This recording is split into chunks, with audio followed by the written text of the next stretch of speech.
નમસ્કાર દર્શક મિત્રો, હું જપન શાહ, કાનમ એક્સપ્રેસ ન્યૂઝમાં આપનું સ્વાગત છે। જોઈએ આજના મુખ્ય અને મહત્વના સમાચાર। બોડેલીના નર્મદેશ્વર મહાદેવને માઓર સંઘના નીરથી અભિષેક કરાયો। 100 જેટલા કાવડયાત્રી શિવભક્તોની કાવડયાત્રાએ નગરમાં આકર્ષણ જમાવ્યું।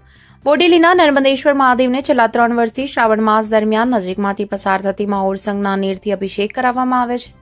ત્યારે આજે પણ વિસ્તારના યુવાનો, યુવતીઓ અને બાળકો મળી 100 જેટલા શિવભક્તો માઓર સંઘના કાંઠે જઈ ઓરસંગ મૈયાના નીરને ગાગરમાં ભરી કાવડ યાત્રા દ્વારા ઢોકલિયાથી અલીપુરા 4 રસ્તા થઈ બોડેલી નગરમાં હર હર મહાદેવ, બમ બમ બોલે જય ભોલેના નાદ સાથે ફરી પટેલ કમ્પાઉન્ડ વિસ્તારમાં આવેલા નર્મદેશ્વર મહાદેવ મંદિર પર પહોંચી મહાદેવજીને ઓરસંગ મૈયાના નીરથી અભિષેક કરી પ્રસાદી લઈ કૃતજ્ઞતા અનુભવી હતી। છેલ્લા 3 વર્ષથી નીકળતી કાવડ યાત્રાએ બોડેલી નગરમાં એક આગવું આકર્ષણ જમાવ્યું હતું। સાંભળો કશ્યપ કુમાર શુક્લા, નર્મદેશ્વર મહાદેવ મંડળના સભ્યએ શું કહ્યું। Bureau report, Kanam express news. આજ રોજ શ્રાવણ માસના બીજા સોમવારે દર વર્ષની જેમ સતત ત્રીજા વર્ષે બોડેલી નર્મદેશ્વર મહાદેવ મંદિર ભક્તજન મંડળ દ્વારા વિશાળ શ્રાવણ કાવડ યાત્રાનું આયોજન કરવામાં આવ્યું હતું।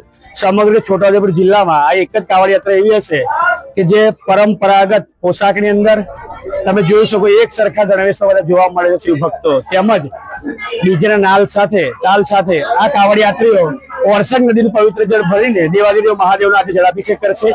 આ કાવડ યાત્રામાં એન કેન પ્રકારે મદદ કરી સમગ્ર ગ્રામજન, અમારા મંદિરગણ તેમજ તમામ શિવ ભક્તોને અમે મંદિર ખૂબ જ આભાર માનીએ છીએ। આ કાવડ યાત્રા દર વર્ષે આવા જ ઉત્સાહભેર એમાં ઉલ્લાસમાં વધારો થાય છે। તમે જોયું છે આવી ગરમી અંદર પગપાળા અમારા શિવ ભક્તો કાવડ લઈને પ્રદક્ષિણા કરીને અને અહીંયા મંદિરે પધાર્યા છે, જે બદલ અમે સમગ્ર ગ્રામજન, સમગ્ર ભક્તોનો ખૂબ જ હૃદયપૂર્વક આભાર માનીએ છીએ અને ધર્મ જાગૃતિ માટે અમે વારંવાર આવી યાત્રાઓ કરતા રહેશું। બમ બમ બોલે, હર હર મહાદેવ।